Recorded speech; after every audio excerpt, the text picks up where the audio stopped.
समझते हैं। एक साम्राज्य की राजधानी विजयनगर लगभग 14वीं शताब्दी से 16वीं शताब्दी तक के इतिहास को, और इस इतिहास की कड़ी में इस चैप्टर से महत्वपूर्ण प्रश्न को जो जैक द्वारा जारी किया गया है। तो पहला प्रश्न है, विजयनगर के संस्थापक कौन थे? तो विजयनगर राज्य के संस्थापक हरिहर और बुक्का थे। हरिहर और बुक्का विजयनगर साम्राज्य के संस्थापक माने जाते हैं। हरिहर और बुक्का ये दोनों भाई थे। अगला प्रश्न, विजयनगर के सबसे प्रसिद्ध शासक कौन थे?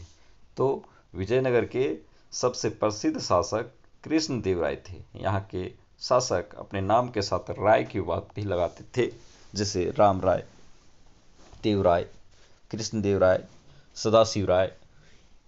अगला प्रश्न, हजारा मंदिर और विठल स्वामी मंदिर का निर्माण किसके शासनकाल में हुआ था? तो हजारा मंदिर और विठल स्वामी का मंदिर ये कृष्णदेवराय के शासनकाल में निर्माण हुआ था। अगला प्रश्न, तालीकोटा की लड़ाई कब हुई? तो तालीकोटा की लड़ाई 1565 ईस्वी में हुई थी। राम राय जो विजयनगर साम्राज्य के शासक थे और बहमनी साम्राज्य के बीच दोआब क्षेत्र को लेकर हुआ था। कृष्णा और तुंगभद्रा दोआब क्षेत्र यानी बहुत उपजाऊ क्षेत्र था, उसको लेकर इस क्षेत्र को के लिए लड़ाई हुई थी, उपजाऊ क्षेत्र के लिए। अगला प्रश्न, इटली यात्री निकोलो कोंटी किस राजा के शासनकाल में आए थे? तो इटली यात्री निकोलो कोंटी ये देवराय प्रथम के शासन काल में विजयनगर साम्राज्य आए थे। देवराय प्रथम। अगला प्रश्न, विजयनगर और बहमनी राज्य के बीच संघर्ष का क्या कारण था? तो मैंने बताया कि तालीकोटा का युद्ध जो हुआ था वो कृष्णा और तुंगभद्रा नदी के लेकर हुआ था, और यही कारण था, इस दोआब क्षेत्र के कारण इन दोनों के बीच विजयनगर और बहमनी साम्राज्य के बीच संघर्ष हुआ था, जिसमें विजयनगर साम्राज्य की हार हुई थी। राम राय उस समय शासक थे। अगला प्रश्न, विजयनगर की स्थापना कब हुई? तो विजयनगर की स्थापना हरिहर और बुक्का ने 1336 में की थी। ये दोनों भाइयों ने मिलकर विजयनगर साम्राज्य की स्थापना की थी 1336 में। अगला प्रश्न, सालू वंश के संस्थापक कौन थे? तो सालू वंश के संस्थापक सालू नरसिंह थे। विजयनगर साम्राज्य पर शासन करने वाले निम्नलिखित वंश में सबसे पहले संगम वंश, फिर तुलु वंश,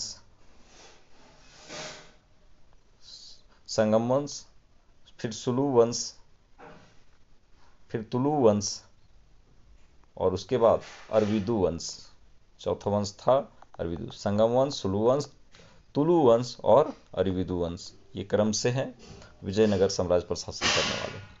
अगला प्रश्न, तुलु वंश के संस्थापक कौन थे? तो तुलु वंश के संस्थापक कृष्णदेवराय जो विजयनगर साम्राज्य के महानतम शासक थे, इनकी द्वारा अमुक्तमाल्यद की रचना भी की गई थी।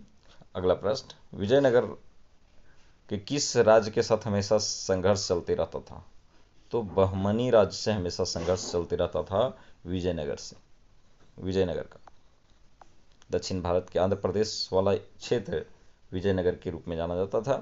अगला प्रश्न, अमुक्तमाल्यद की रचना किसके द्वारा की गई? तो अमुक्तमाल्यद की रचना कृष्णदेव राय के द्वारा। बहुत ही इंपॉर्टेंट प्रश्न है। अमुक्तमाल्यद कृष्णदेव राय की प्रमुख रचना है। अगला प्रश्न, अमुक्तमाल्यद की रचना किस भाषा में की गई? तो अमुक्तमाल्यद की रचना तेलुगु में की गई, क्योंकि ये यहाँ की मातृभाषा थी आंध्र प्रदेश की।